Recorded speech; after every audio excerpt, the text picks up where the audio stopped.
Well, good afternoon, everyone. Good evening.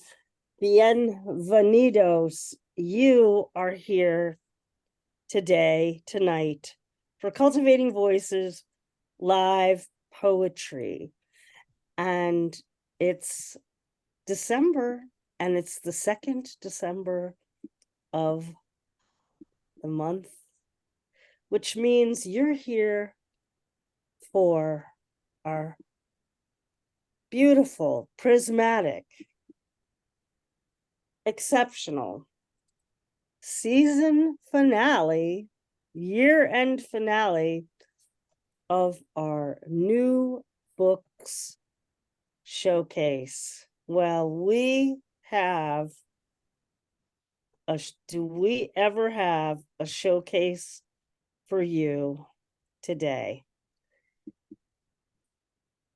Before I talk a little bit about that, let me share that here on Cultivating Voices Live Poetry, we are a public, international, intersectional, intergenerational group of over 4,000 poets strong. We began in March 2020 and have been with you all most Sundays these past 4 years.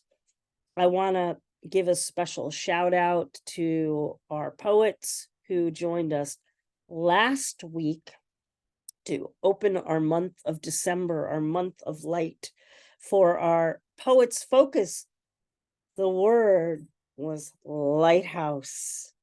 And particularly, wow, the poets just brought such a dynamic interpretation to light at such a charged time in our world's history. So I want to express my gratitude to those of you who joined us last week, and of course, those of you who are joining us live here in our Zoom studio this week, those of you who might be watching us live on Facebook, and those of you, of course, who will be watching us as we are in recording for perpetuity.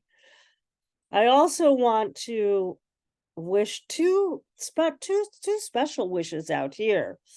I want to wish a happy Hanukkah to those who celebrate from the Jewish faith. Ever since I was a little girl, I have loved the traditions celebrated for Hanukkah, even though my family celebrates and has celebrated Christmas. I love the rituals of 8 nights of light and the being in community. And also today is the 193rd birthday of Emily Dickinson. So happy birthday, Emily Dickinson. Well, welcome to today's Festival of Lights here in our new book showcase. I'm your host, Sandy Yannone, for Cultivating Voices Live Poetry. A reminder that poetry books at this time of year are a grand source of light and make meaningful gifts during the holiday season. If you're here in the studio with us, links to purchase all of today's featured collections will be in the chat and will also appear on our Facebook page tomorrow, depending on your time zones, along with the recording of today's program. Thanks as ever to Kim Ports Parsons and Don Krieger. And a reminder to those of you here watching us live in Zoom, and those of you also on Facebook, feel free to share your light with positive, glowing comments from the poets and each other in the chat. Well, we continue our month of December with our second program of light with 4 amazing poets of wonder, mystery, history, and a truth-seeking. Oh, that is just exquisite. And Felicia McCarthy, Lana Hechtman Ayers, Suellen Wedmore, and Joanne Clarkson all cast certain spells and shed light on some of the most enduring essences of what it means to be human. And I'm a little under the weather today, folks, so our format will be a little different. I'm going to have Kim Ports Parsons do the formal bios. I'll introduce each poet briefly, and we'll see how far my throat goes tonight. Well, our first light bearer is Felicia McCarthy. I am proud to say Felicia's a beautiful salmon poetry. Her new book, My Country is the Whole World, has just been released from Salmon Poetry. And it is an entire galaxy of poetry.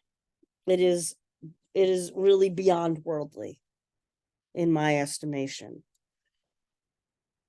I'm grateful also for your poetry citizenship, particularly in COVID. During COVID, you were connecting with so many poets worldwide through your editorship and certain ventures that you were doing. And I'm just beyond pleased for your collection to be with us now, and that we get to share in that celebration with you and marvel at the work that you have put forth into the world. Thank you so much. Well, Kim, will you share that formal bio with us now? Felicia McCarthy is a poet, writer, scholar, and educator. She is a member of Irish Pen. She holds an honors BA MA in English Language and Literature from Trinity College Dublin. She has a second MA in Women's Studies from UCD with a thesis on the poetry of Evan Boland. She is a creative writing facilitator in both Fingal County Council and Dunlaher Athlone County Library Systems. She lives in Dublin, and I'm one of her biggest fans. Here she is. Oh, thank you so much, you two. Thank you so much. I met the two of these lovely people during COVID when I was an editor with the Blue Nib. And that's how we met, through the ethers. In fact, I don't think we've ever spoken. The three of us, like Kim and Sandy and I don't think we've ever spoken. In any case, dark days. And of course, because it's Hanukkah and and it is a feast of light and we are in dark times. So I have been following a rabbi, Erwin Keller, who calls himself a teacher, a writer, and a hope monger. And I'd simply like to read the last stanza of a poem that he published on the 18th of October. So don't ask me to wave a flag today, unless it is the flag of peace. Don't ask me to sing an anthem, unless it is a song of peace. Don't ask me to take sides, unless it is the side of peace. He's worth finding on the he's on Facebook. He has his own page. He's quite a special person. I'm not used to reading from my own book, so here we go. The opening of the first section. There are 5 sections to my book. The opening is led in by Grace Paley, who wrote the poem Responsibility. And this is a fragment from that. There's no freedom without fear and bravery. There's no freedom unless earth and air and water continue, and children also continue. It is the responsibility of the poet to be a woman, to keep an eye on this world and cry out like Cassandra, but be listened to this time.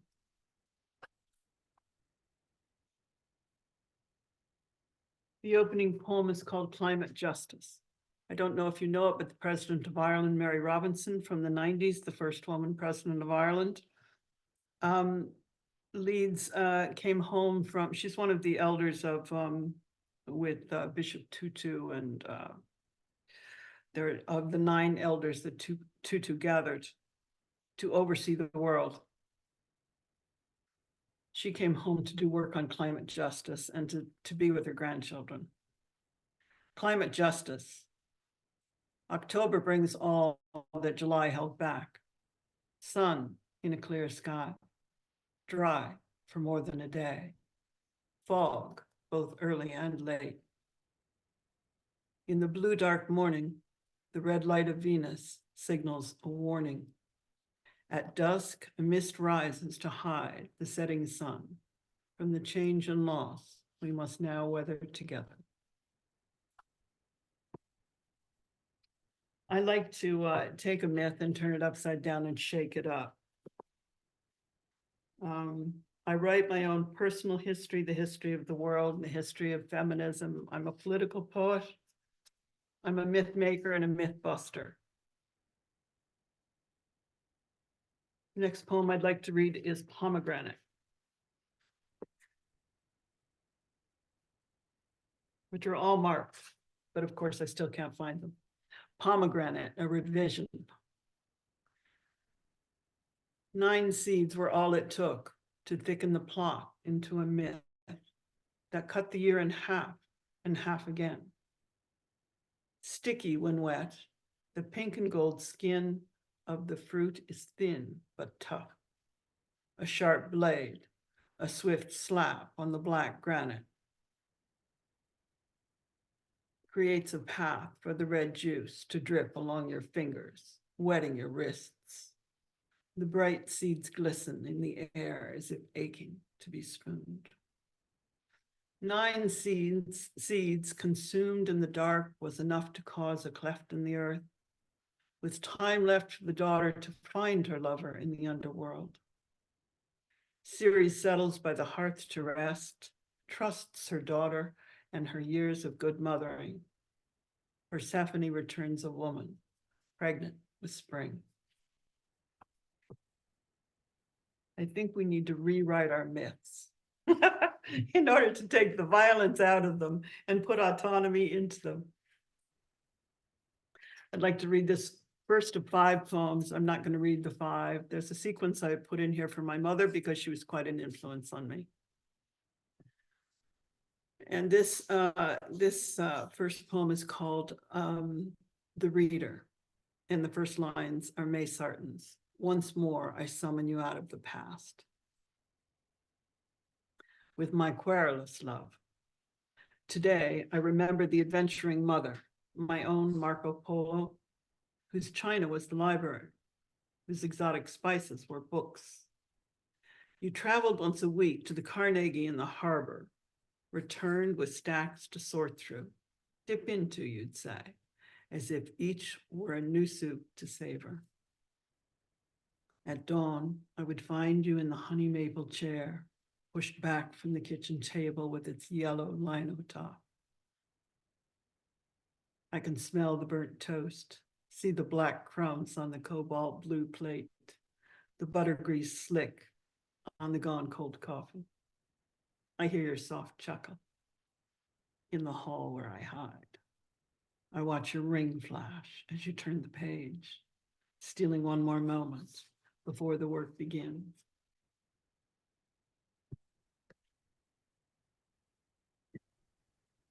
My people came from here.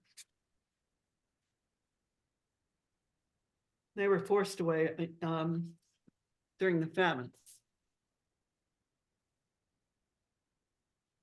I saw what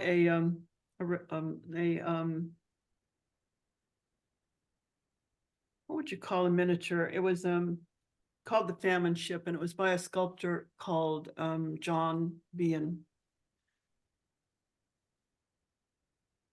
This poem is for John Bean and my ancestors. It's called Audacious Rendering, The Famine Ship.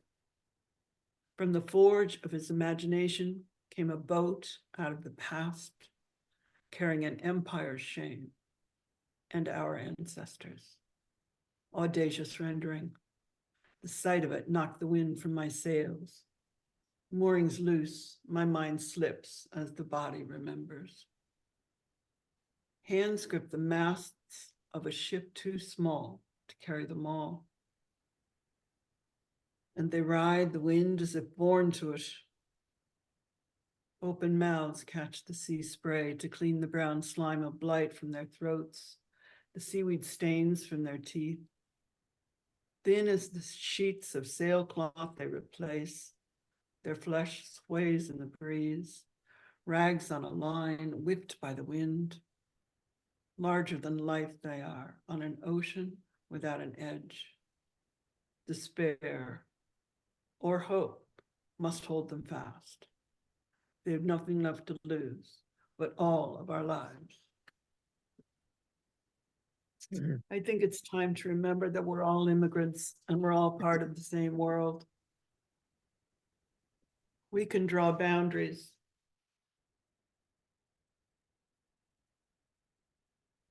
But if we lived like the birds that I used to see from my 4th floor apartment over Galway Bay. I wrote this poem because of what I was watching. If we could hear the music of the spheres is the title. They skywrite their ease, ignoring boundaries. A mixed flock of birds heralds the great storm. Crows and gulls fall and rise together, sailing in time to the one celestial score. A cormorant opens her wings as if to bless the fleet of swans sailing by on the tide. All of these are content to be what they are, owning naught but their own hollow bones, feet, feather, beak, and wing, all of the earth, the whole of the sky.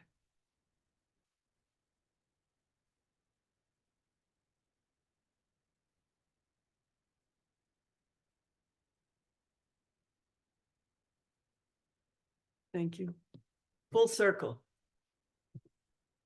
This is your usual where I'm from poem. I am from corn, hot Iowa, miles of it, and the smell of ether seeping from a leather bag on top of the fridge. I am from ponymen and card sharks, drunks and steam engine train drivers. I am from blue pencil marks on galley proofs typed on an upright royal. I am from screen doors slapping against armies of Canadian soldiers. I am from the dog days of August, the ice storms of winter, and the frozen, mud-trenched roads of spring. I am from a lake that died and a river that burned, from the Erie, the Cuyahoga, and a town called Ashtabula. I am from ore boats on the horizon, with the foghorn sounding a warning across the lake on a still autumn night. I am from the Bascule Bridge, the brickyards, the rail yards, and a backyard that held a great lake. I am from a ham-fisted man with a fedora and a black-skirted priest, both with whiskey breath and an enviable reach. I am from among her effects, the loose powder box of pasteboard stuffed with old letters. My dearest girl, I read, and dear grand girl. I am from tenant farmers on Mayo's foot of the Reek to McCarthy's farm on Allegheny's Black Creek, finally returned from the forced migration known as On Gert to Moor, the Great Hunger. So how about a bit of a laugh now? That's a tough one. That's a tough one. I think it's so important to me now because we're all immigrants and we're all living on the same world, and all we can do is what we can do in our communities and in making connections like this. I love it when the poets get together. To me, that's one of the most fun things. Now, how am I doing for time? Please, Kim, give me a shout. Are we done? I would say one or two more, wouldn't you, Sandy? Mhm. Yeah, okay. Well, let's go for Marilyn and the Boys. This is one of those, did I read Marilyn already? No, I didn't. Okay. Marilyn and the Boys. As usual, I got upset because Marilyn was having an anniversary of her death and everybody is writing such rubbish. So I decided I'd change the ending. Somebody had to do it. I think we need to do this. I think we need to rewrite these scripts and make them our own, okay? Marilyn and the Boys for JFK. I didn't die that time, Mr. President. I left the building with Elvis. At 2 a.m., he drove up in that pink fin-tail Cadillac of his, just as I was about to sink into the Valley of the Dolls. Marlon, he said, calling my name in that Memphis boy drawl of his. Y'all can't let him win the game. We left for Vegas, lickety-split. Drove across the sands to the land of plenty good enough. He wears my best sequin, and I wear his. We make a living as lookalikes.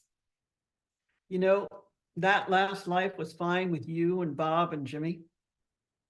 But this time is better, where all I got to do is throw the dice to decide who I'm going to be that day. Pays steady. And we're just like them. You're real good, they say. Okay. I'm going to read one that leads into our light keeper. Is she next? I'm not sure. It's called Classic Film Noir. You can tell that I haven't been out reading. I've been writing. Classic Film Noir after Edna St. Vincent Millay, very, very, very famous woman who won the Nobel and Lord God, and then I couldn't even study her in Trinity when I was trying to. Classic Film Noir. My nemesis has no clothes.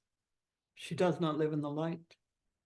But ah, my friends and oh, my foes, bring on the bracing night. Soon we will move together to a different time and space, live without these bodies, our sweet instruments of grace. Who'd be without such glory? No shock, we've struck a deal. To stay on earth caught up upon its spinning karmic reel. Without the light, no dark, no darkness without the light. Now, we'll take another turn in flickering black and white. Thank you. Thank you.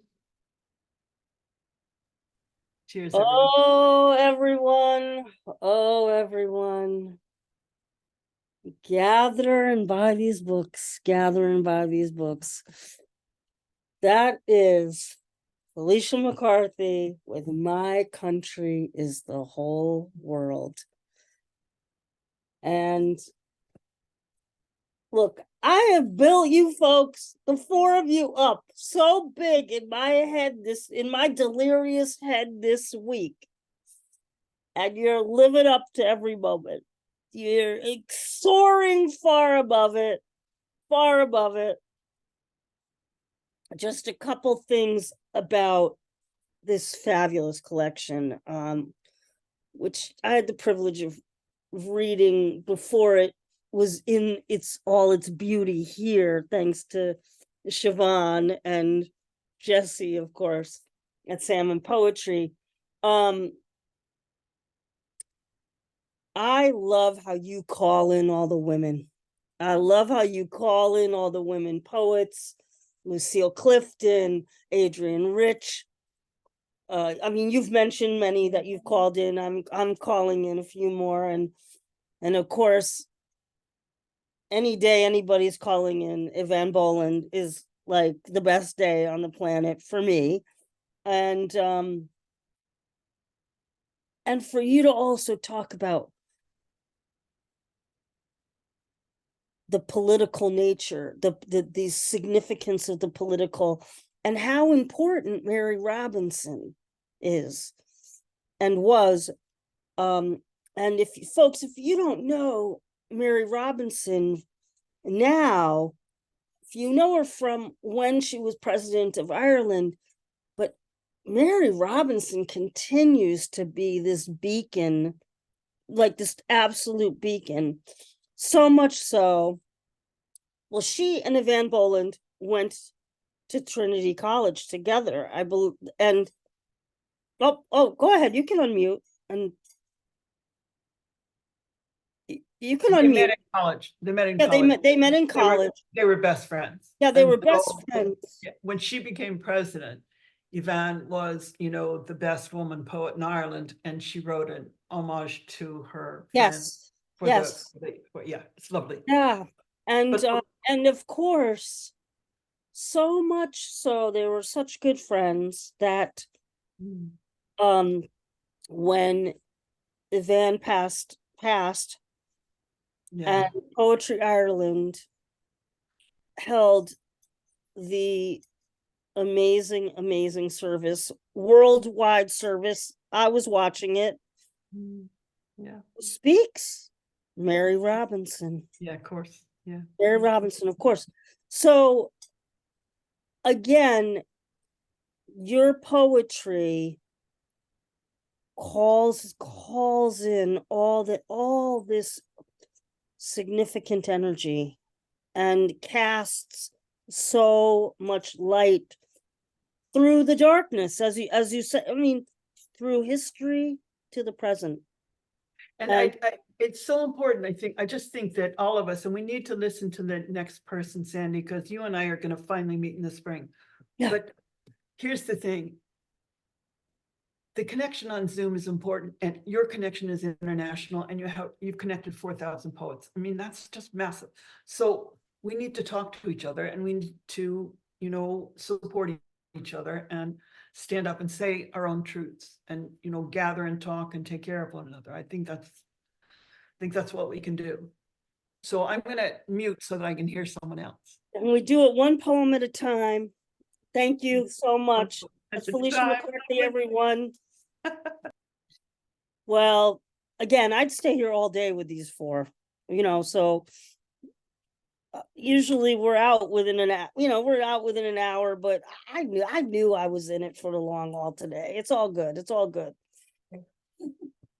Well, as I said in the pre-program, our next poet, Lana Hechtman Ayers, let me make sure I've got my order correct, because I'm a little slightly delirious, my friends, because of the poetry, to be honest. But also I'm, as you know, sporting a little cold here. We were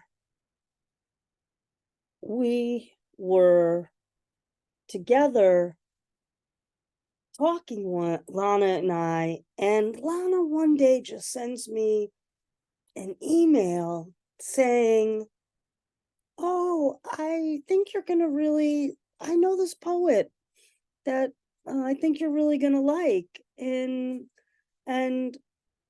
I can't know who all the poets are, who could?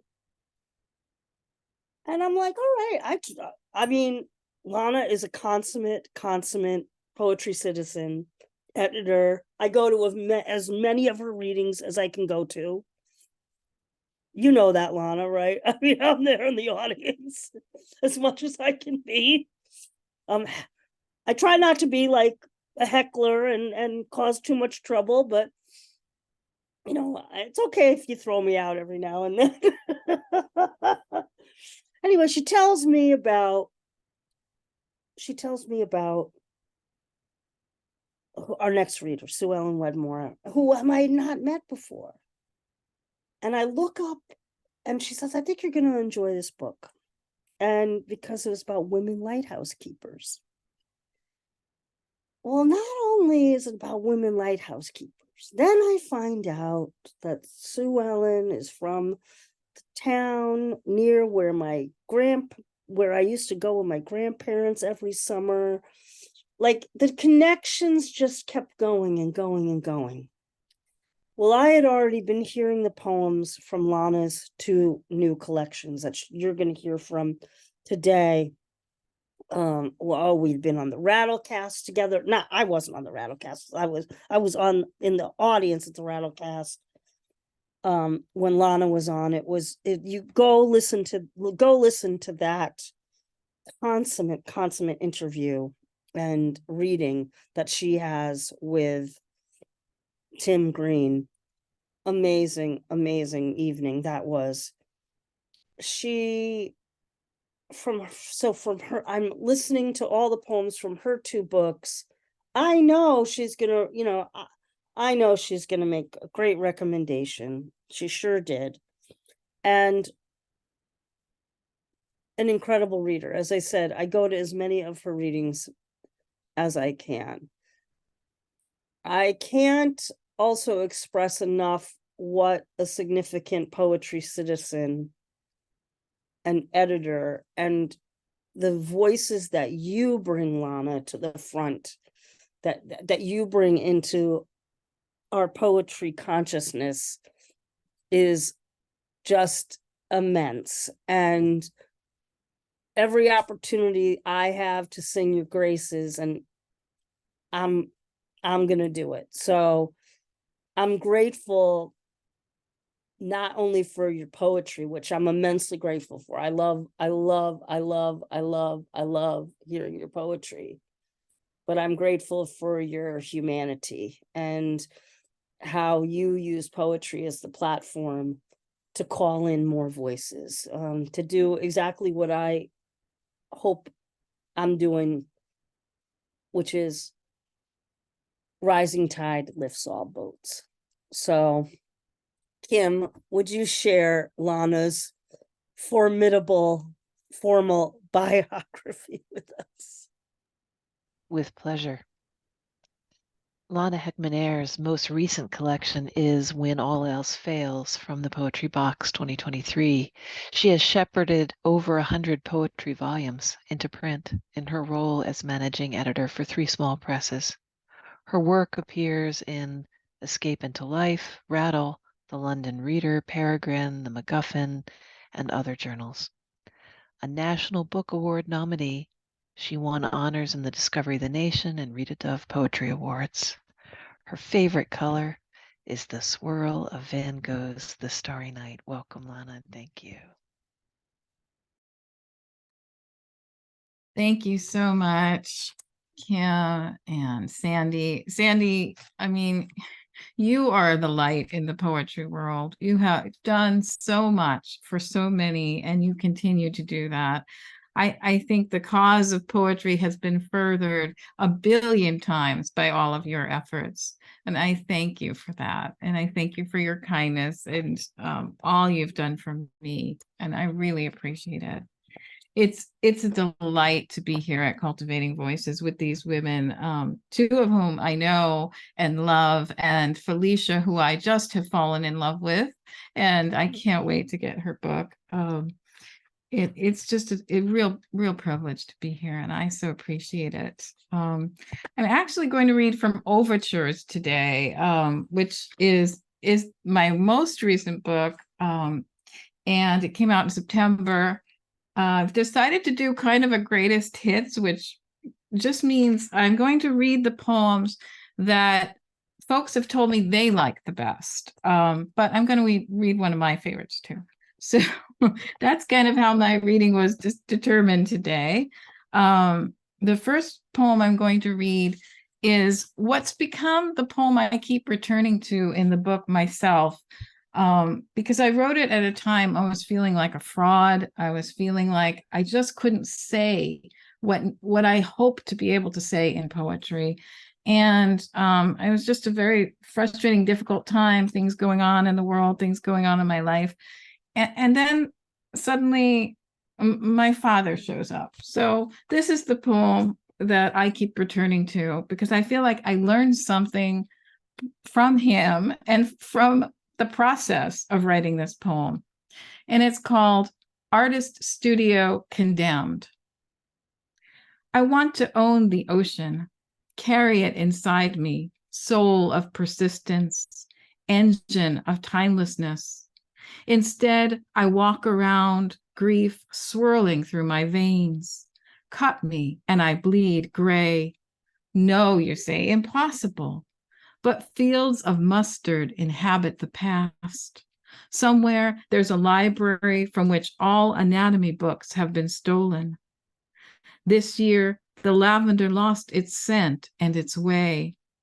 The serenity of Salmon is the same river of their birth as their death. My neighbor is building a new porch. Perhaps she'll raise a swing to watch sunsets, like the satisfaction of the second hand on a clock that never stops circling. My father was partial to tapioca pudding with, he requested, enough whipped cream heaped on top to tickle the clouds. How can anyone define happiness better than that?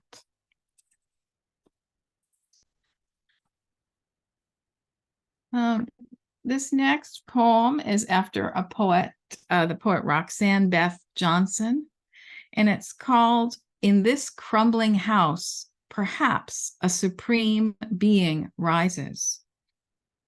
The ants return each spring, as if our kitchen counter is some sort of mecca for them. I've never believed these ersatz concrete countertops particularly holy. It's impossible to know how substantial the spiritual life of other beings, especially these ants, their small segmented bodies capable of bearing many times their own weight.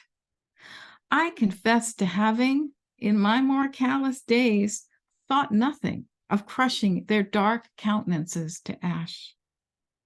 These are such industrious souls who seek with diligence something invisible to my own eyes, to all my senses, though clearly right in front of me. What if the one true God has resided all this time in the cereal cupboard above my sink, so that all I had to do to beg forgiveness was open the cabinet door and bow my head in reverence, regret trembling my lips. This next one is actually a poem. I'm actually going to put this in the chat in case you want a copy. It's a poem that you can download a broadside of that Rick Lupert created for free. And it's after Ada Lamone's The End of Poetry, which is a poem she wrote frustrated during the pandemic, as we all were. And my poem is called Not the End of Poetry. Shower me with thesauras and hummingbirds, with cherry blossoms and Steller's jays, with acorn and pine needle, leaves and roots, more impasto, more of still and perhaps, more witty librarians, and awake and a moment's grace, more of flesh and ache, desire and divine remembering, and the heavens and ice flows, sorrow, more of everything the pain is like and not like, how someone's absence changes the light, more of the pledges and denials, more studying the sky and searching one's heart, more of the flare and flash, a best friend's death and the letter she left for you in a shoebox, more of the hunger and craving, the self-doubt and all of the suffering, more of lost childhoods, grandmothers and grandfathers, more considering the world curious and passionate, more of the difficult to look at without looking away, more, please listen, I am here, more, we are in this together, more of your voice mingling with mine, more nights, stars, moons, gratitude and its gifts, more joy. I am asking you to write more poems. And this next poem is kind of well, maybe I'll read this one first. This is a poem after Ilya Kaminsky's Deaf Republic number 14, and it's called Women Are Refugees. All women are running toward borders, fleeing, rifles aimed between our shoulder blades, soldiers dogging us like edicts, gray wall, a smoking curtain of gunpowder governments. Some of us flee with children in tow, their fingers twined with ours like threadbare rope. Some babes knotted into slings hung over our heavy hearts. We are a poverty of laughter, tears that can be lip read, bruises rouge our faces, along with extremist heat, intolerant cold. Our possessions, however meager or majestic, useless as ears at a convention of conservatives. We have tried over the years of steady moonlit movement, and though our final crossing is yet a ways off, we are drowning in the misty fire of raindrops, igniting in the scorch of the ever-ready unlit match. And this is my fantasy poem. It's called Elegy for War. After the last bombs exploded, silence deafened the world for several decades. People took to speaking in gestures, holding out arms in front of themselves wide open, which led to stepping forward into more hugs, led to extravagant foraging for wild berries.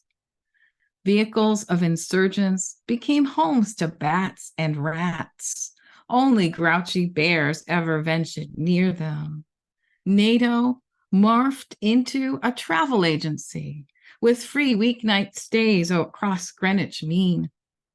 Everyone, everywhere, took up writing postcards to be delivered either by sled or pony express, according to the weather, shared recipes for soup, recited from memory their favorite poems.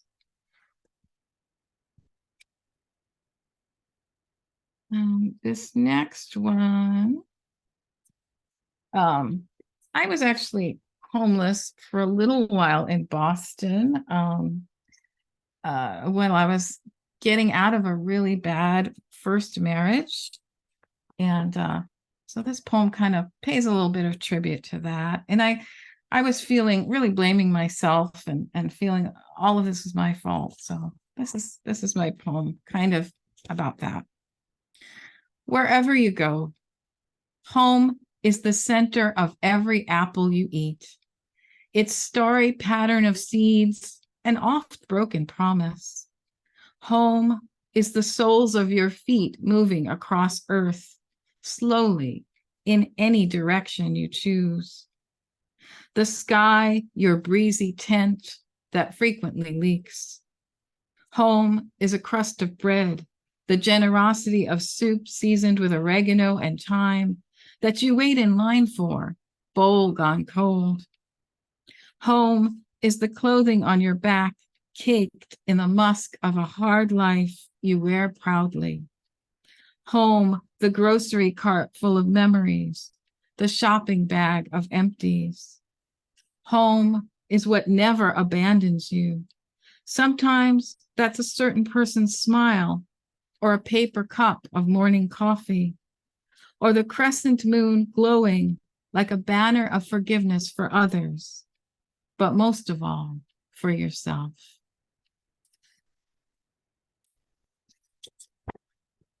And I think I have time for one more. Is that right? Okay, so I'm going to finish with Overture, which is the last poem in the book, kind of about aging and other things. We humans don't know how to grow old, but can't stop it, no matter costly creams, vegan diets, liposuction, firewalls. Carbon-based life with its atomic signature helps date everything that withers and dies on this liquid, hot magma, frozen solid, verdant desert of a planet, even us. Today, raindrops compose small melodies in deep puddles, and iron clouds hover, defying gravity. My darling is in the next room speaking with a retirement counselor, as if growing old is a mental illness. No, it's about resources, how many dollars one can float until the final coffin run. I've been ignoring the latest lines etched in my face by simply turning off the lights when I brush my teeth. I envy the armadillo who seems ancient yet ageless till the day he dies, no change in his scaly shell. Once a fruit bat alit in our pear tree, face like an infant, but there was no telling his clock.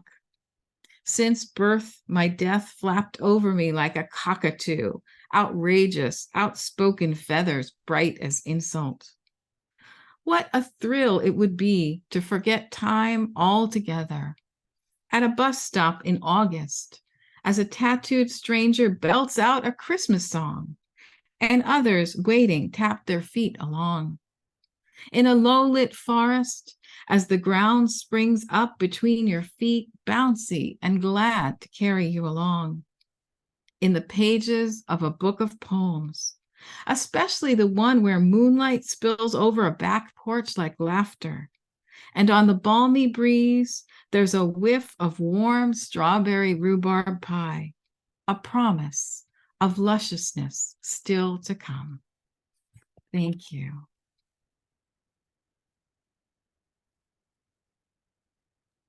Oh my, oh my. I don't know how I'm gonna get through this reading today. I really just don't.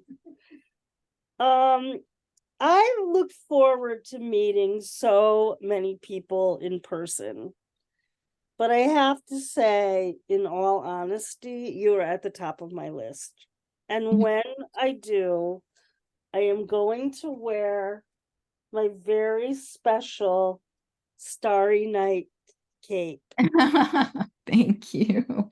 that I've never worn before. It was Oh, gifted to me by one of my students who lives in Turkey. It was made in Turkey, and I'm gonna wear that in honor for you of you. Oh my gosh, the new books are Overtures and When All Else Fails. It's so evident to me why you and Felicia are consummate, exquisite editors and put so much, have helped manifest so much good poetry into the world of other voices, because your poems are magnificent, and for both of you, they are uniquely your own, and they're uniquely your own, both of you, and your ability to craft those poems and to understand how a poem comes together, to toil that way. You know it when you see it also, and that's what I'm sure that's what's made, that's the backbone of how you become such a significant force in poetry. I was thinking also about your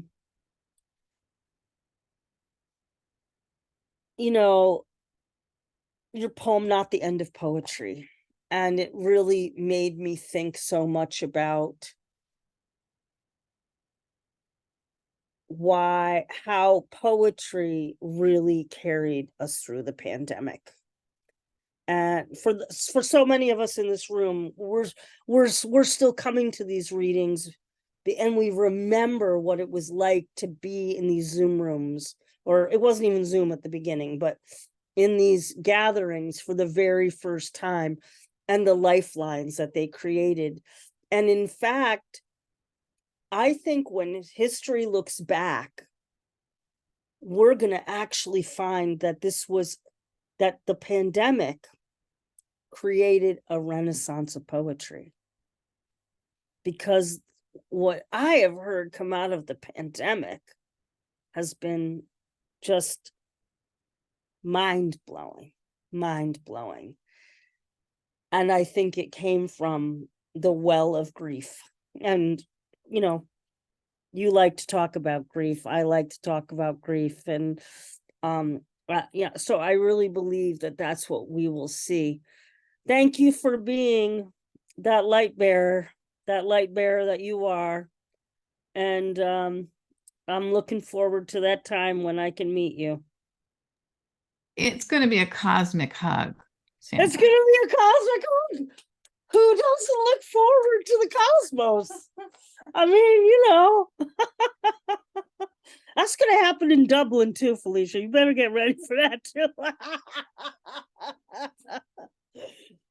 Well, thank you again. Lana Hechtman Ayers, everyone. We're halfway through. My voice is kind of holding up, so we'll keep going. All right.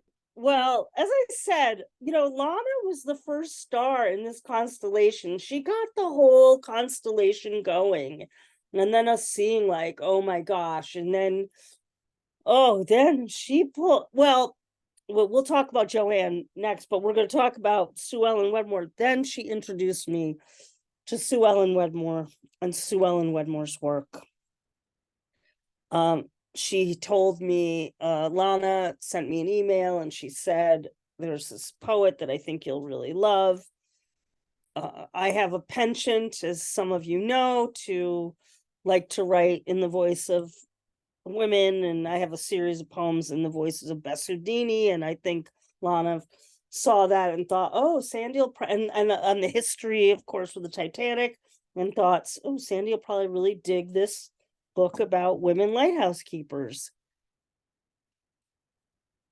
Suellen's book is just a marvel, and I don't know how she was able to channel the voices of these women as amazingly as she has. Like, I am in awe of this book. My mom is in awe of this book. And of course we shared an immediate love with Suellen Wedmore because of where she also resides, which is where my mom was born, the area where my mom was born, and where I spent much time as a child. And my favorite candy store in the whole world is on Cape Ann, Nichols Candy. And if you drive onto Cape Ann, just as you're heading in, there's this big red house and it says Candy House on top of it. I mean, that's magical. And the magic just continues. And one of the most enduring things, if you drive around Cape Ann and Gloucester and Rockport, if you ever have the chance to get up to the North Shore of Massachusetts, you'll go to Good Harbor Beach. And if you go to Good Harbor Beach, and if it's a clear day, you're going to be able to look out and you're going to be able to see this island. And on the island it's called Thatcher Island. And on the island are these magnificent twin lighthouses.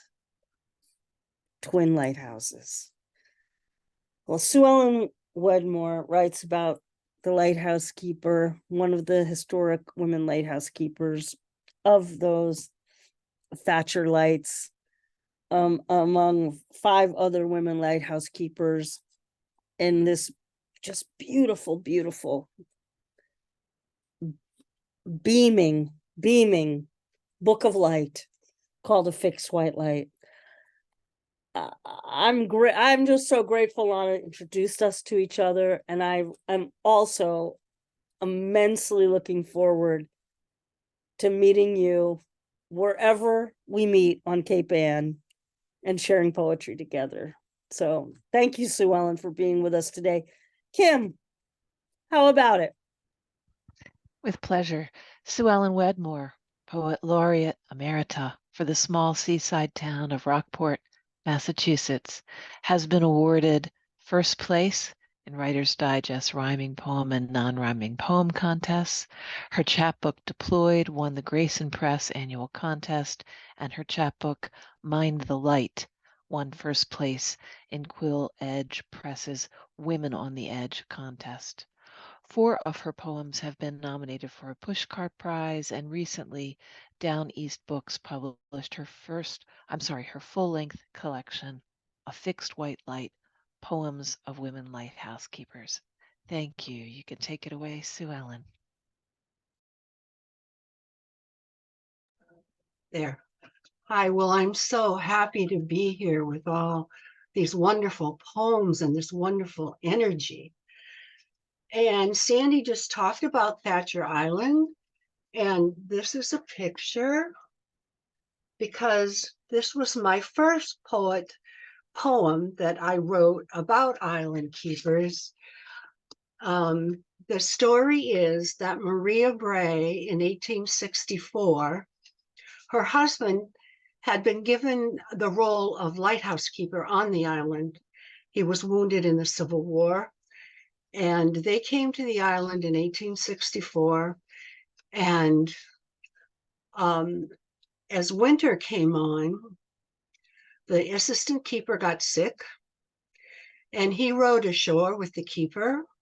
And then, of course, a northeast storm came in while he was gone. She was there. We're not sure how old the nephew was, but it was a young nephew. He was maybe 12 or 14. But between the two of them, they had to climb those 2 towers, and they're 156 steps high. I climbed them once. I can't even climb it anymore. And they climbed it every 4 hours, 3 days and 3 nights to keep the lighthouse burning.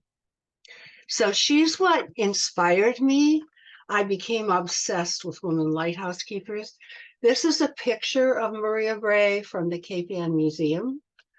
Because she's a real person, I did really want pictures in the books so that people could identify with them. But this was the first poem that I wrote that led me on my path to investigate all these lighthouse keepers. The lighthouse keeper's wife. A bitter storm had set in, and there was Maria Bray, alone on Thatcher Island with her teenage nephew. My husband stranded on the snow-blind shore. I tramp through sleet-charged days, shriek slice nights, climb 156 steps to feed an insatiable child. This one whimpering for right whale oil.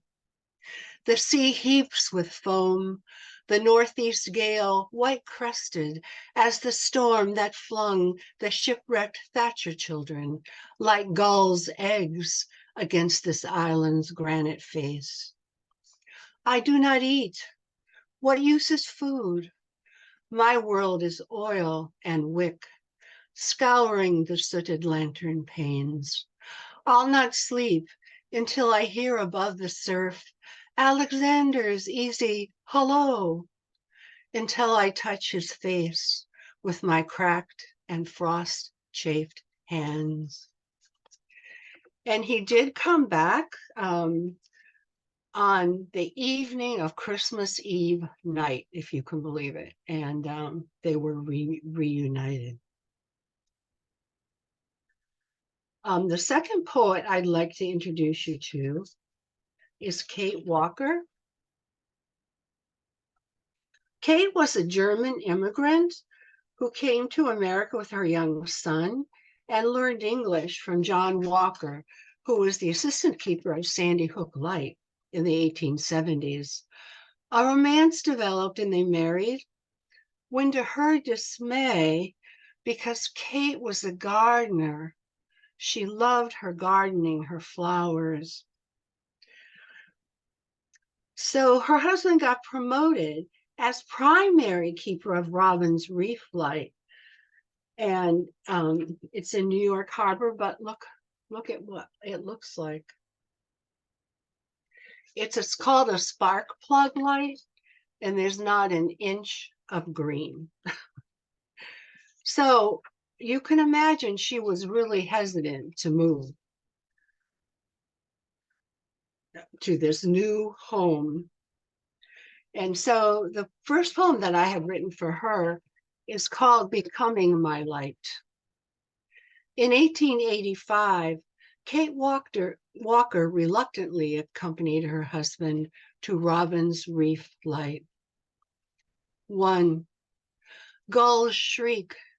I climb slippery cold ladder rungs to this light, balanced on a rock in New York's howling harbor. Little Jacob, basket lifted, sways in salt-charged air. Trunks thud, bang, up uncounted stairs to a bedroom without curtains, a bare floor. 2. The room reeks of coal and kerosene. I won't unpack, I think. What I want is geraniums, hollyhocks, croquet on a plush lawn. John lights the Aurora stove, and we lunch on molasses sweet beans with bluefish he caught from the skiff that rattles against the surf-splashed tower. 3. The next morning, I climb to the lantern room, count a dozen ships dependent on this light, this keeper and his wife. Looking up, drifting clouds whisper advice, or perhaps none at all. For what is fate but what I choose for tomorrow? 4. I place mother's tea set on a shelf by the ever-kindled stove, fold dresses into a cabinet in the core of this, my lighthouse home. So although she was reluctant, she moved in, it became her home, and then her husband died of pneumonia several years later. And they offered the position to several men. And guess what? They all turned it down because they said it was too isolated. Some objected to Kate being a keeper because she was only 4 feet 10 inches tall and she weighed barely 110 pounds. But she went on to prove she was as good as any man.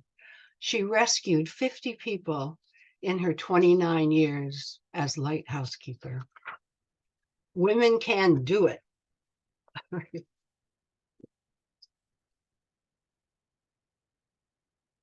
Our next heroine was only 14 when she accompanied her family to Mantinic Island in 1833.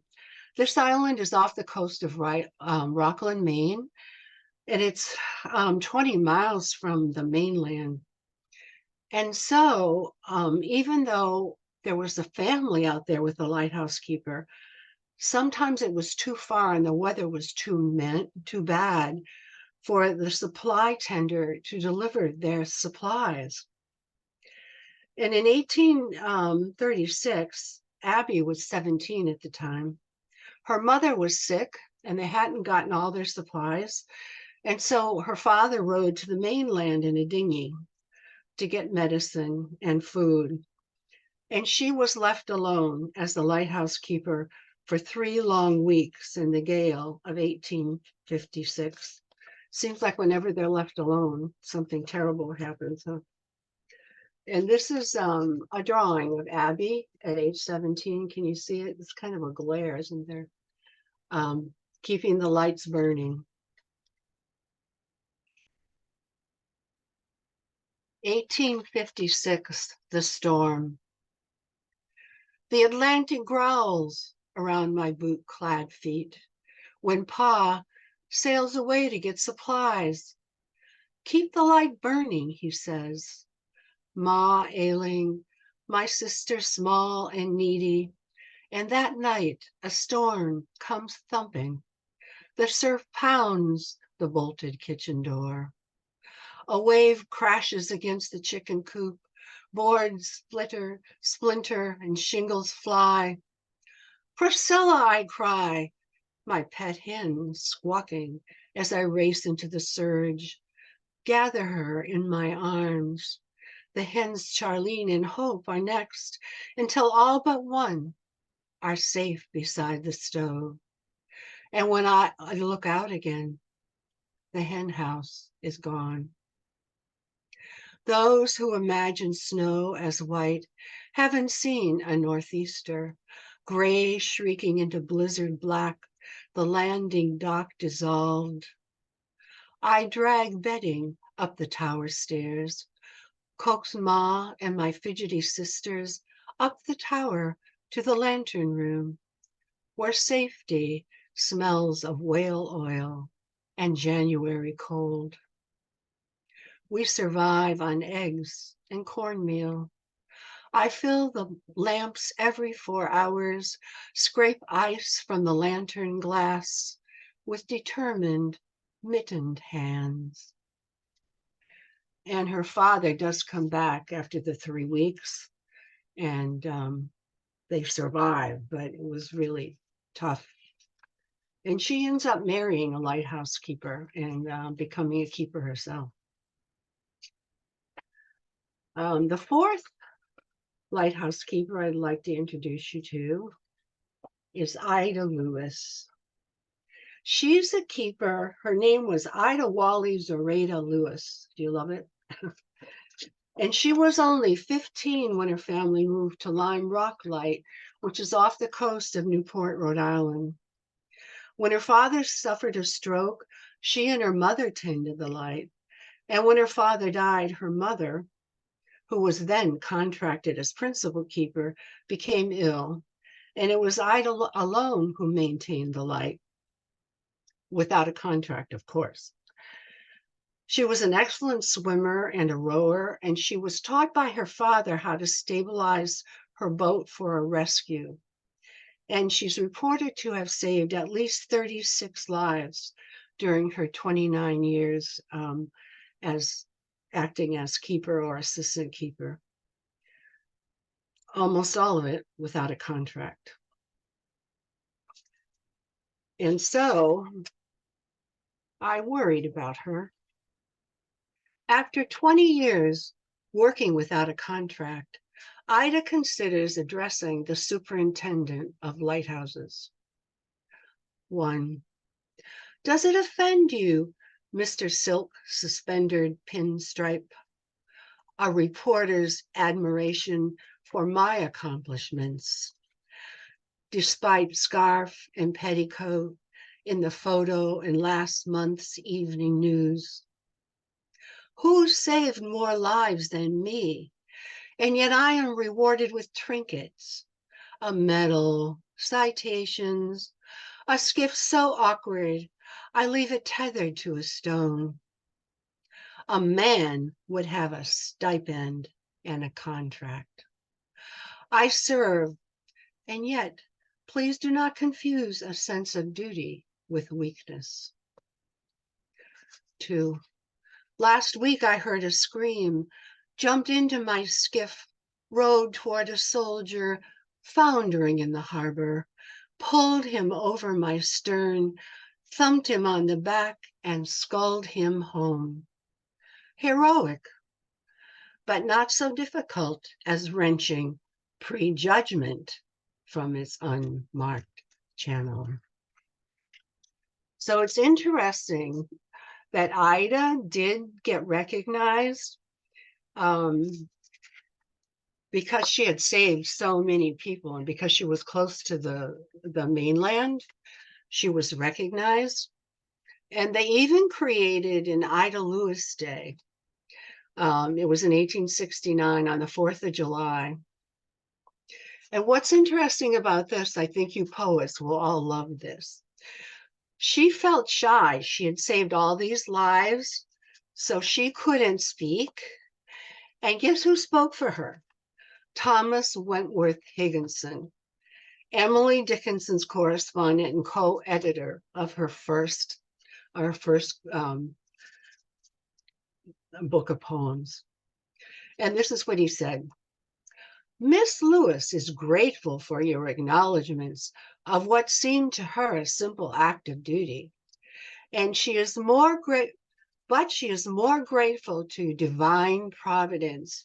And what's fun about this is he did what Emily Dickinson did. He capitalized the D and the P in divine providence, which enabled her to do what she hopes to never have to do again. So, isn't that fun? And she did get a contract. And she was actually supported getting that contract by General Burnside of Civil War fame. So I hope you enjoyed meeting these 4 women lighthouse keepers. This book is it's so special. I mean, first of all, your devotion to the women lighthouse keepers is only matched by their devotion to being the lighthouse keepers. I mean, it's incredible. I love how one of my mom's favorite programs is Henry Louis Gates's Finding Your Roots, and I feel like you've done that level of research to just mine all these exquisite details, and like I feel like the alchemy of their DNA became part of your DNA. And I'm not going to say if, folks, I'm going to say when you purchase this amazing collection of Fixed White Light and you read each woman's section, there's actually 6 total. What is really amazing is how you're able to hold the personality of each, like hold those boundaries. I think that's so hard to do when you're writing in the voice of, when you're the ventriloquist of someone else. And I have a feeling that I've written in the voice of Sybil Shepherd and I've written in the voice of Bess Houdini, and I'm pretty sure if you're to read those poems, you'll read mine as they're the same voice. But in yours, I really feel the spirit of each of these women. Like, this is just such an incredible book of poetry. Thank you, Suellen, like, for sharing this significant history. One of the other things that we didn't even mention, because I know this because I'm connected to these stories too, is that at least one of these lighthouse keepers was a fairly significant suffragist. And as you all know, or many of you know, we did a program on the 100th anniversary of women's suffrage. And how fun is it to invoke Thomas Wentworth Higginson on Emily Dickinson's 193rd birthday? There are no accidents, synchronicity and light abound. Thank you. We'll see you in Rockport soon. Okay. Looking forward. Well, our final poet for today, my friends, and what an absolutely smashing reading this has been. Again, Lana is the divining rod, and I knew Joanne, but Lana and Joanne are friends, and with and I went to a reading earlier this year where they did tarot readings at the poetry reading. And every time I interact with Joanne, it's poetry. And every time I interact with her personally, I feel like my life gets better. I feel like I gain more clarity about what my purpose is and, why I'm here. And so I have so much gratitude for Joanne Clarkson and her work, her poetry, and also she has an astounding collection of essays. We're going to hear today from Hospice House, the collection from MoonPath Press, of course, edited by Lana Hechtman Ayers. And folks, if you're not familiar with the poetry coming out of MoonPath Press, I've said this to Lana before, and I've said this publicly before. This year, it seemed like every time I was at a reading in Olympia and the poets were reading, they were all MoonPath Press poets. And we chose our poets in Washington in that poetry series independent of each other. And every time the poet read, I was like, this book is blowing my mind. Like, which, everybody must think it's easy to do, but it's really not that easy. Like, I like poetry, but, not every book can do that and hold together as a book. I like poems, individual poems, but oh my gosh, these poets were incredible. They were all MoonPath Press poets. So MoonPath Press focuses on Pacific Northwest poets, but like the reach that these poets have is so significant. So I really want to encourage you to not only check out all the books of all of our four poets today, including Joanne's Hospice House, but also give a big shout out to MoonPath Press and go to MoonPath's website as well. Joanne's an amazing reader, and oh boy, does she cast spells, and is she able to tell some amazing tales. So enjoy our final reader today, my dear friend Joanne Clarkson. Kim, would you share a little bit more about Joanne with us? My pleasure. Joanne Clarkson is the author of 6 poetry collections. Her newest, Hospice House, from MoonPath Press 2023. Her book, The Fates, won Bright Hill Press's annual contest in 2017. Clarkson worked for many years as a librarian, which is of particular joy to me as a former librarian. Then, after caring for her mother through a long illness, re-careered as a registered nurse, which inspired a memoir, There's Always a Miracle. She is currently retired and lives in Port Townsend, Washington, with her husband, Jim, and cat, Miss Alice. Thank you. Take it away, Joanne. Well, thank you so much, Sandy, Kim, for this opportunity, and of course, Lana for publishing Hospice House. I just love my book. I know sometimes when you see your poems in print, you kind of think, oh my God, it's like hard to put yourself that publicly out there. But I have loved this book from the moment I saw it. And it's partly because it's a tribute to the wonderful patients and their caregivers that I write about in this book. And it also contains some personal stories as well. And the cover was designed by our daughter, Carolyn, and it has a window in it. I also want to shout out to Risa Denenberg, who's a sister MoonPath poet and also a sister in hospice nursing, and Carolyn Thomas, who are some of my first readers, and my spiritual sister, Deborah, who's here. So thank you so much. So I'm going to start with the first poem, as I often do, and I tried to pick out some poems I hadn't read before publicly, but I wanted to start with this one because a lot of you don't maybe know about this or know as much about hospice. And also because this first poem has a window. Hospice started because of a phrase, I will be the window in your home. You may or may not know. And I often meditate looking through a window. And so anyway, this is a very special window. And the first poem is called David and Cicely, with this little forward description. Cicely Saunders founded the concept of hospice care in the 1960s. The seed money was a gift from a patient.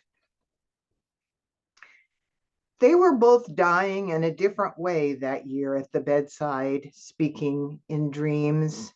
She, nurse and counselor, him the one about to leave this life. This was when he promised her a window, the place all patients wish for, bed from which they still could see the world alive beyond them. They were in a kind of love, the kind that lasts a moment of forever. She confessed her desire to found a sanctuary for last days, space of peace where the soul forgives the body and they each set each other free, pain mitigated beyond medicine. It wasn't the money he willed her, sizable but not a fortune, that built it. It was their shared compassion, hers for his suffering, his for what she had yet to achieve. They called it hospice, temple of last heartbeats, that could be a care home or the patient's own bedroom. I will be the window in your home, he had told her, clearest mirror, admitting every dimension of light.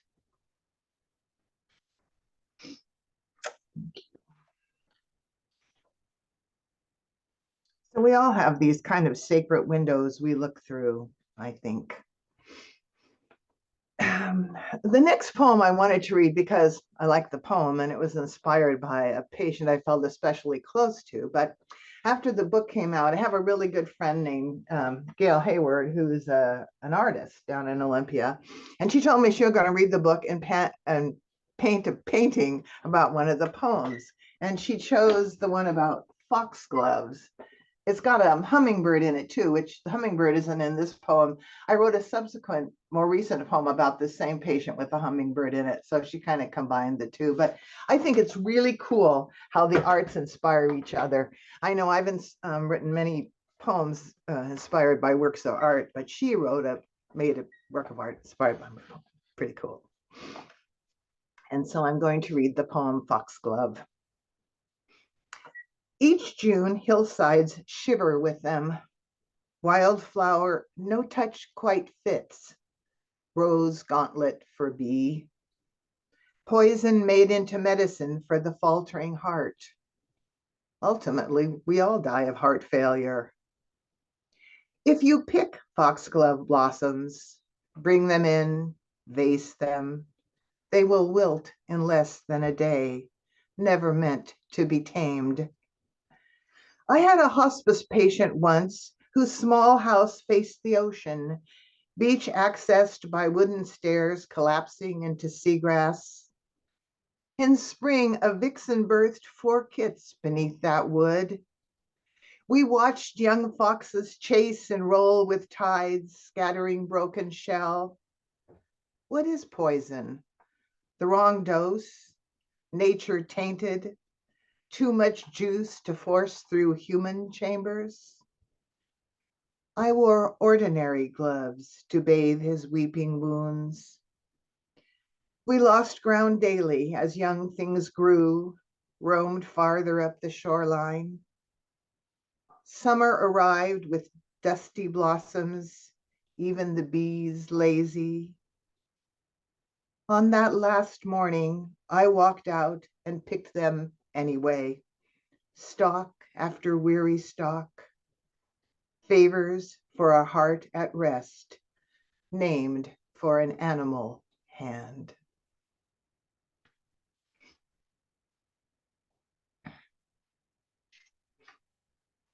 Foxgloves still have a special meaning to me, and I have wild ones in my garden. The poem I'm going to read next, Lana just nominated for a pushcart prize. I was so thrilled. Thank you, thank you, thank you. I was been nominated for pushcart a while ago, but it's been years and years. So this is very special. And this poem is very special. It's actually the last one I put in the book. And it happened, it's from my neighbor. I thought she was going to be able to be here today, but it doesn't look like she made it. Maybe she's pretty emotional. But she cared for her husband who had a stroke through many years, and then he finally passed. And I knew it was obviously very hard for them. They've been married years and years and years. And I saw her this one day. I was walking to the mailbox and I saw her finally put a geranium on her porch. So this is called Phases of Mourning. You changed his sheets 1,000 times those final months. So tired, time became only phases of night. That he was grateful you took for granted, since slurred words ran like soup from the left side of his listless mouth. And then the dying, another term for absence. He took your stature, your talent, your humors, all colors of them. What does it take to awaken? Pain, certainly, but also the rejection of your own dance with death. You plant geraniums on the porch, then walk bareheaded to the mailbox. You change the sheets for your dreams only. You learn to live within them.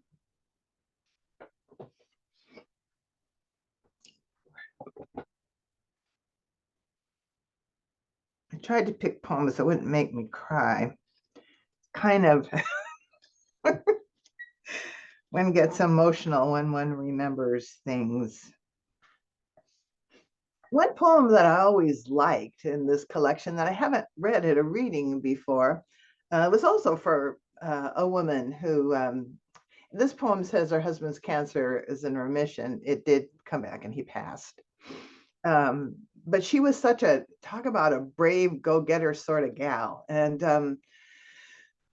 that's on, I was there, of course, for the patients who were dying, but also made sometimes and especially for their caregivers. And I was so grateful and inspired constantly by their love and courage. So this poem is called How to Build a Bat House for Barbara. The black careening wind first wedged itself up under slats of siding by the front door. His cancer in remission, she had more time for housekeeping, was hanging wind chimes when she sensed their day sleep, examined streaks of white that smelled almost sweet. At dusk in their zigzag shadows, she glimpsed individual faces, big-eared, button-eyed, with no malice, children they never had, returning, lost dogs limping home at the end. One bat, she read, can eat 1,000 mosquitoes in one night, or 60 moths. They use echo to make sense of darkness. Once a year, they birth a single pup that hangs upside down in the pocket of a womb. Neighbors complained, as she knew they would, as though cancer circled their rooftops, peeking into the sins of their windows, threatening rabies. Even with her bad hip and shoulders sore from lifting, she sawed a square of plywood, roughed the inner surface, climbed the ladder to nail it firm the way the diagram described, as if all her life she had been learning how to build a bat house, just in case some wild miracle arrived.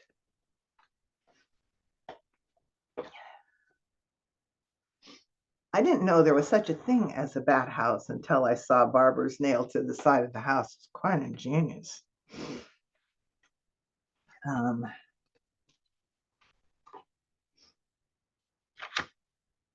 I did also enjoy my years as a librarian. And I have a poem that combines hospice and librarianship. It isn't about me, it's about somebody else I knew that was a librarian. but it's also about my brother's passing. Actually, he was my stepbrother, but we were together most of our lives and very close. And the name of this poem is The Difference Between Pigeons and Doves. Outside the downtown library, where books on birds are numbered in the 630s, a bareheaded man in a black coat scatters day-old wheat bread for pigeons. They flock and peck, jostle in their kindred way. Their necks shine purple like precious oil. The head librarian keeps a dovecote at home. A fine mesh net beds them gently until she releases the dawn. She feeds them seed as fine as pollen. There is no comfort like the coo of a mourning dove. To honor his passing, my brother's Russian girlfriend rents a cage of 12 doves and another with a single pigeon. A custom, she tells me, from her home country. Approaching sundown, she opens a wire door and the gray colombier soars. I unlatch the second one and a dozen follow. They circle around and around above us in white fire the way bones become smoke. The 12 disappear westward, while the pigeon flies south toward the city where a million votive lights begin their requiem, where the man in the black coat finds his alley, settles in, patient, awaiting the return of wings.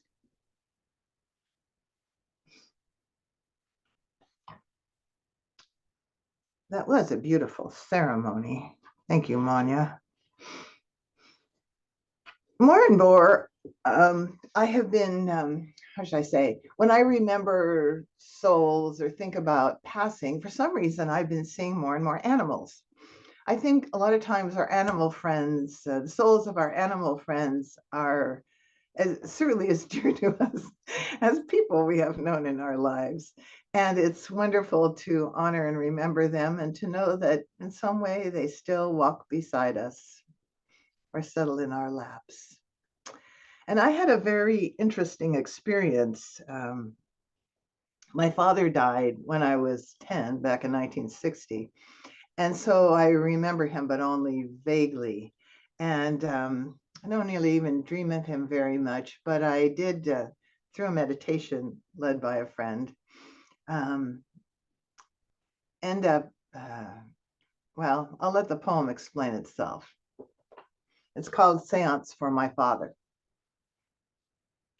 She is always with him in every dream, sitting obediently in adoration, the white tip of her black tail alert as a small vigilant flame. A shelter pup he brought home for me when I was young enough to know the animal alive in all of us, excitable and soft. He never taught her voice commands or hand signals. The tenderness between them brought her home, walked beside him, drank from a silver bowl. The years after his death, she lived like a ghost next to the homecoming door, where I also waited each day at 6 o'clock, scent of supper in the hopeful evening air.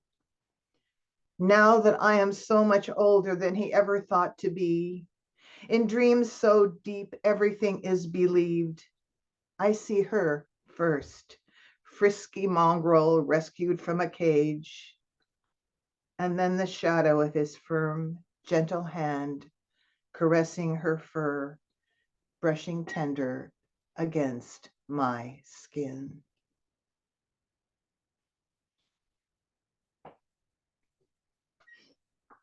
It is kind of weird. I still, every time I think of my father, I see that funny little dog.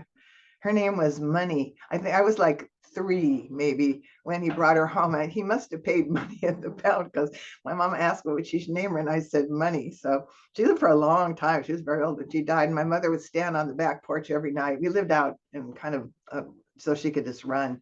My mom would stand out there and say, "Here, money, money, money, money, money." The neighbors always thought that was hilarious. We never were rich, but the dog did come home. I'm going to read one more poem, and I chose this one because earlier this year, I gave a poetry reading with a couple of other poets, kind of on the theme of grief. They had both written poems about actually the personal they've experienced. We had quite a good crowd. And at the end of the reading, they asked if there were any questions. Of course, they always ask questions, whatever. And this lady, this rather irate older lady, stood up and said, "Why don't you people ever write about joy?" And by you people, I think she meant poets. And poets tend to write about sometimes, I think that are poignant, and a lot of times that is loss and grief and things like that, you know. And so I decided, since this is the holiday season, that I must have a poem that ends with joy. And I did find one. I hope I've read this poem lots of times so I can get through it. Oddly enough, I can read poems about death and not cry a lot of the times. Sometimes it's the ones that are filled with joy. I'm already crying. I'm not even reading the poem. Oh dear. I told you I went into my husband said you shouldn't read that poem. I said, yeah, but I gotta end with joy. Anyway, it's about my granddaughter who we raised until she was 3. And it's called Where You Find Me, for Bliss. Her name is Bliss. Turn at the sea road, again by the pasture where 3 mares, the color of wishes, white, chestnut, and dun. Turn right one final time where someone has painted a wolf on the mailbox. On this street, remember the number? Count apple trees, 5 until our sidewalk. Then roses and yellow pansies. You will know from a backseat window or a nap on a homeward shoulder. We never minded rain or leaves blowing over our shadows. Come back whenever you need to. I won't leave even if I have to. The 3 mares outlast the season. The new tract of houses, white, tan, pale green. The wolf might move to the mountains, but the mailbox calls in a dream where we are baking, braiding, and reading, humming the silly old rhymes with voices hoarse with joy.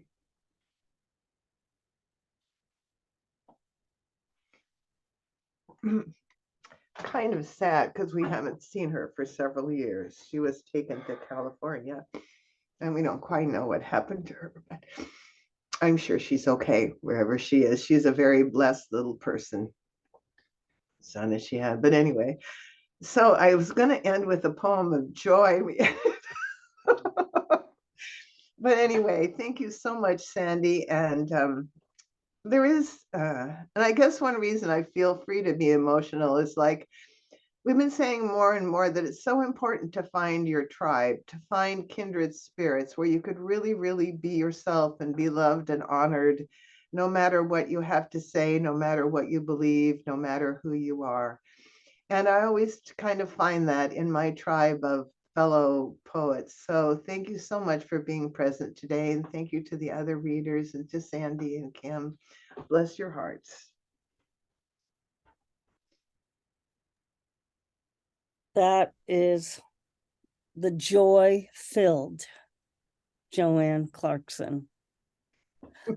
You know, there's a poet, Richard Jackson, who wrote a poem once called, "For a long time, I wanted to write a happy poem." And like, he just couldn't do it. Like, he just couldn't do it. And so like, he tried to write this poem about not being able to do it. And I get it. But you know what? In the next season of Cultivating Voices Live Poetry, we're going to be bringing the anthology, The Wonder of Small Things, to everyone, edited by James Cruz. And I often say, I don't say it often enough, but I've been known to say, joy and grief are always holding hands. And so embedded with the grief, there is the joy. It's just around the corner. It's just around the corner. It's right there in the hold of a hand. The book is Hospice House, and everyone, it's probably not an overstatement to say that that probably most of us in this room have been touched by the work of hospice directly. And it's an incredibly special person that holds that kind of space. My mom and I, we know that because it happened here in this house with my dad a few years ago. We know what that space is like. And but it's an even more exquisite, transcendent human who then can write about that sacred space. And that's you, Joanne. That's you. Everyone, I am just so moved by the reading today. It has been filled with light, of course, and the amazing lighthouse keepers of history. Oh my gosh, we have just been so fortunate today to hear really the whole world. I think of Felicia's, the title, Felicia's book, My Country is the Whole World. We were, the whole world was brought to us from these four poets today.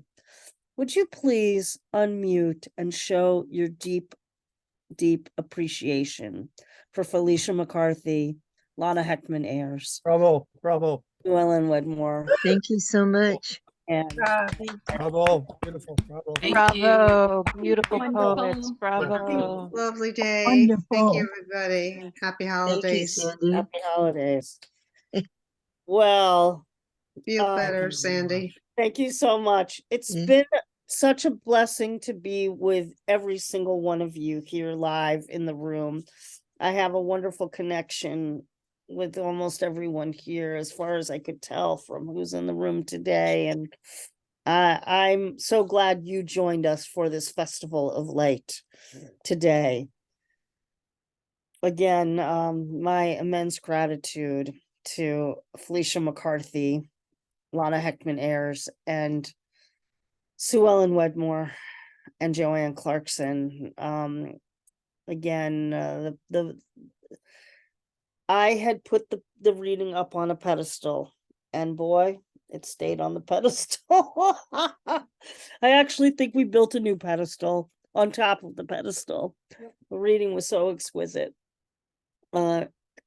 We've been here at Cultivating Voices Live Poetry in the month of December, really trying to cast a lot of light into the cosmos, with our poets' focus on the word lighthouse last week, and now this beautiful constellation, this Festival of Lights with our four poets today. I hope you will join us next Sunday.